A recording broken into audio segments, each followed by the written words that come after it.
অবশেষে শিরোপা জিতল বাংলাদেশ। নাটকীয় ফাইনালে ভারতকে ৪-৩ গোলে হারালো যুবা টাইগাররা। অনূর্ধ্ব-20 চ্যাম্পিয়নশিপের ফাইনালে রোমাঞ্চ ছড়ালো এক ম্যাচে চিরপ্রতিদ্বন্দ্বী ভারতকে ৪-৩ গোলে হারিয়ে শিরোপা জিতেছে বাংলাদেশ।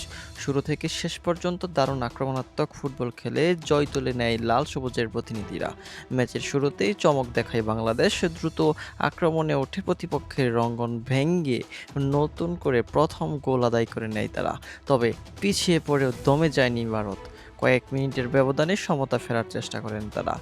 পর এক বাংলাদেশ এগিয়ে যায়। এবার সমতায় ফেরে ভারত। প্রথমার্ধেই দুই দল মিলিয়ে হয় একাধিক গোল, যা দর্শকের জন্য এনে দেয় বাড়তি উত্তেজনা। দ্বিতীয়ার্ধে বাংলাদেশও আরও সংগঠিত হয়ে মাঠে দখল নিয়ে মাঠের নিয়ন্ত্রণ করেন। দারুণ সমন্বয়ে আরও দুটি গোল করেন তারা, এগিয়ে যায়। শেষ মুহূর্তে ভারত মরিয়া হয়ে আক্রমণ চালিয়ে আরেকটি গোল শোধ করলেও বাংলাদেশের রক্ষণভাগ দৃঢ় থেকে জয় নিশ্চিত করে। বিশেষ করে গোলকিপারের কয়েকটি গুরুত্বপূর্ণ সেভ ম্যাচের মোড় গড়িয়ে দেয়। বাংলাদেশ দলের এই জয়ে উচ্ছ্বাসে ভাসছে সমর্থকরা। সে ফুটবলদের জন্য নতুন আশার আলো দেখাচ্ছে। কোচ ম্যাচ শেষে বলেন, ছেলেরা দারুণ খেলেছে। তারা বিশ্বাস করেছিল জিততে পারবে, আর সেটাই করেছে।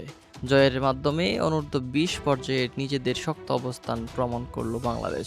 সামনে আরও বড় মঞ্চে এমন পারফরম্যান্স করে রাখার প্রত্যাশা এখন বাংলাদেশের।